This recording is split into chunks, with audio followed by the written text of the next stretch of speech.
My paradigms are being challenged right now, but it's kind of cool. Hey, this is Joe from Home Studio Corner, and today we're going to talk about cables. Several years and many hairs ago, I made this video about balanced versus unbalanced cables. What's the difference? Like, what's the thing that's happening that makes one different from the other? This video is kind of a follow-up to that I've never made before. I've never done like a shootout of cables, mainly because I think shootouts are boring, but it's just been bouncing around in my head. I had a conversation with my friend Gregor at Personas about this, and it made me just want to see. I just want to see. Years ago, I worked at Sweetwater, and I got a free cable from a company for selling something. And I used it on my guitar amp at home, and it sounded fine. And then I got another cable that was a better cable, and I plugged it in, and instantly my guitar sound was brighter. And so I realized that cable that I was using really dulled the tone. So I set out to do an experiment, and here's how it went. So first up, I emailed my buddy Luke at Sweetwater and said, I'm working on a video on cables and I want to compare decent cables, like Proco, to crappy ones. Can you send me the crappiest XLR and guitar cable you have? Something like 10 to 12 feet for guitar and 20 feet for XLR. Not an email he gets every day, I'm sure.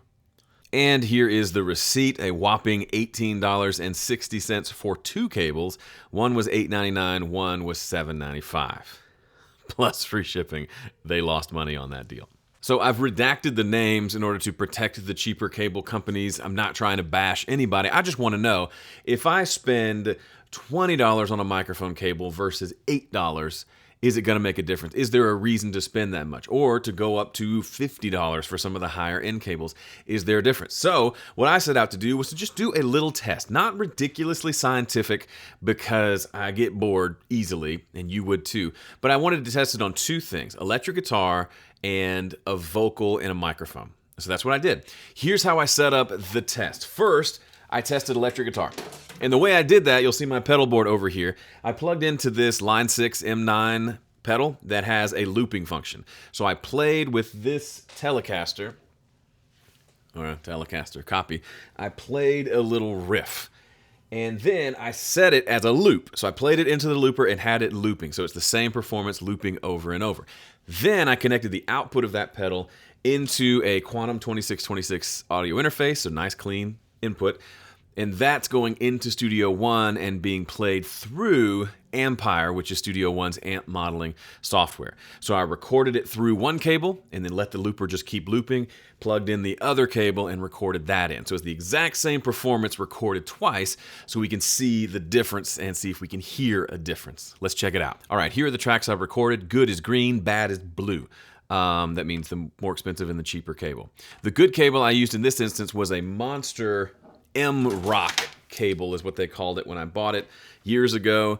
Looks like that. It's probably a $20 to $30 cable, I think. And then the other was the cheap $7 or $8 cable. Now, real quickly, just so you know the setup, I've got these recorded on separate channels with the exact same volume, and then they're both routed to a bus where I have the amp modeling software, so I can quickly switch between the two. Quickly switch between the two and have them going through the exact same amp, so there's no variables there. Before we actually listen through the amps, let's just listen to the recording itself. Here is the good cable.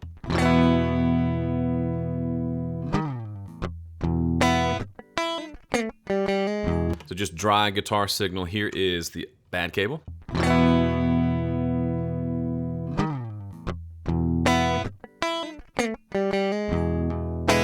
I'm not hearing a huge difference. This was the point where I was expecting to go, hot dog, you hear that difference? Not hearing it yet. Let's do a phase test. So these are two identical signals. I lined them up to the sample as best I could inside of Studio One. Let's flip the phase of one and listen. So I'll hit play with them flipped. If they're identical, we should hear nothing. If we hear sound, then that means there are some differences between the two.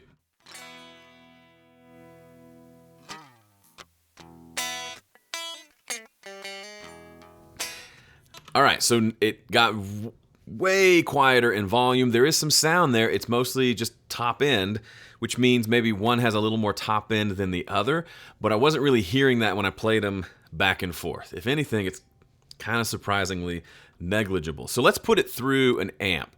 So here is like a clean amp tone here. Let's just switch between the two. So when I click the solo button, you'll hear the difference. Here we go.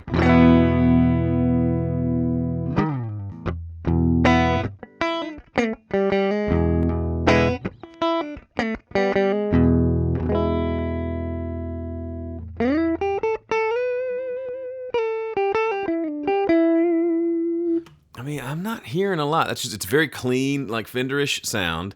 Let's play that little riff on both. Here's the good cable.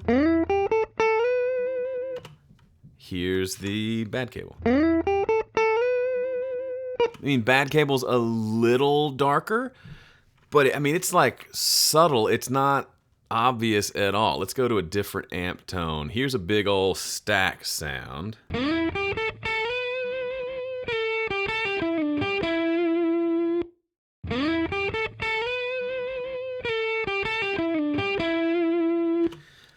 Just not hearing much. Let's go to the big strum at the beginning. Is there anything there? Okay, here's the bad one.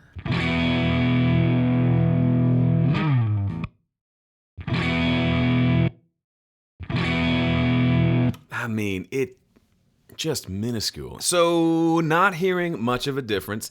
I expected one to be really muffled and one to be clear and bright and open, and my expectations have kind of been blown. So let's move on and talk about the microphone experiment. For this one, I got less scientific. I just sang it into the microphone twice and swapped the cables. I know. It's not super scientific, but it gave me an idea. So I set up, to make it as controlled as possible, I set up a pop filter at a specific distance away, about, this far away, and sang from that same distance in both takes. And all I did was just stop, change the cables, and then go again with the other one. So here is that same experiment, good versus bad. So this is like a $50 monster cable. I worked for a distributor at one point and was able to get them pretty cheap, so I maybe paid 20 bucks for it. And then the other is this, honestly, I don't even know the brand, but it looks like this. Like the connector is on the small side, and it's like kind of held together with screws, and it just feels kind of flimsy, but that's the sound. So let's see here. Do we have a difference when we go microphone on a vocal? Let's try it out. But something's there, and I act like I don't care. All right, that's the good one. Here's the bad one. But something's there, and I act like I don't care. All right, let's hear the next phrase. Start with the green, good one. Blissfully unaware, and it's killing me. Blissfully unaware, and it's killing me. This one I can't do the phase flip because it's not the same performance. But I listened to both, and again, this is with no processing. I don't hear a whole lot of a difference. There may be, and I might be making up, there may be a little more top end in the first one. Let's listen to that. But something's there. But something's there.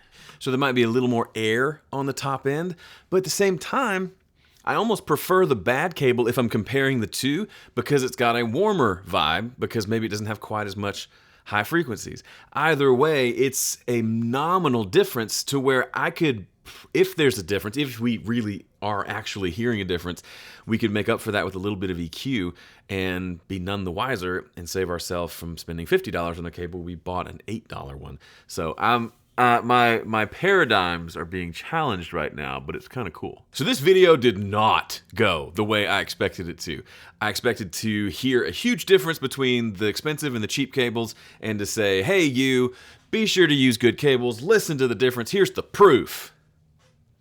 I don't have proof. There's a couple takeaways I want to talk about here at the close of this video. The first takeaway, you can absolutely make great sounding music on inexpensive equipment. I've been preaching that for over a decade. This kind of proves it in another way. oh, I have $100 cables, my music is better. Probably not. Okay, so that's the first one. Takeaway number 2, there's more to the cable than the sound. So that may seem counterintuitive when I was just talking about how they sounded pretty much the same. For me, I want the cable to sound good. Don't take away from my sound. But I also want to buy the cable once, meaning I don't want to have to keep rebuying this cable because the durability isn't all that great. So at some point, you go cheaper, you're going to have to rebuy that cable because it's just not made as well. Here's an example. When I hold up these two cables, so this is the gold one is the nicer cable, the black one isn't. If I just hold them from about here, see the difference? This one is a lot firmer. This one is really flimsy. Kind of feels like a noodle. Same thing with the microphone cable. Here's a nicer, this is a Proco cable. It's got a little bit of a bend to it, but this one just, it's not quite as bad as the guitar one. But it just, you can see, it just has a little more of a, it just feels cheaper. Like it's gonna get a kink in it, it's gonna mess up. And the connectors itself, like the connectors are just smaller on the cheaper one. But the bigger thing for me, so I learned this when I worked at Sweetwater over a decade ago. The Proco cables, and Monster does the same thing, and I think Hosa might have it as well, but I always get, when I'm buying lots of cables for my studio, for my church, whatever I'm buying, I get Proco cables from Sweetwater because they come with a lifetime warranty. Now, you have to check with them, but the way I understand it is, if that cable ever stops working, not because I cut it in half, but if it stops working, they'll send me another one. I've had it happen at least 2 or 3 times where over the last 10 years I had a MIDI cable go bad. And I emailed Luke and said, hey, this MIDI cable I bought went bad. They sent me another one. Like, that's it. I didn't have to return it or prove it. They just sent it to me. And I think I've had it happen at least once with a microphone cable. Or maybe not. They've just lasted and haven't gone bad. But in case they do, I will never have to spend that $20 again. I have bought the cable, and that's it. And if you're like me, most of the time you're only recording a single instrument or 2 at a time. You only need a handful of good cables to set you up for the next several decades. So we're not talking about having to buy dozens and dozens of cables. But if stuff's not going to be moved around much and you're not worried about it like going bad and the warranty doesn't matter to you as much, seems like maybe we can do good work with less expensive cables. Now I know the comments are coming. There'll be the audiophiles who love really nice cables. There'll be the people who can absolutely hear a difference. The people who say, oh, well, you were recording through a cheap audio interface, so that's why you couldn't hear a difference. I'm just saying, this is the gear I use to make what I deem great sounding music, and I didn't hear a big difference between those cables. So do your own experiment. Spend a few bucks, try it out for yourself, try it on different situations, see if you can tell a difference. If you can't, then just get something that works for you, and let's go back to making music. All right, that's it for this video. Thanks so much for watching. If you're in the market for cables, I've set up an affiliate system with Sweetwater. So if you shop at Sweetwater, I love Sweetwater, I buy from Sweetwater, I worked at Sweetwater. If you use my link below, I'll get a little kickback from that. You won't pay any more, but then you'll get all the great service, the warranty, all that wonderful stuff. Commercial over. Thanks for watching. See you in the next one.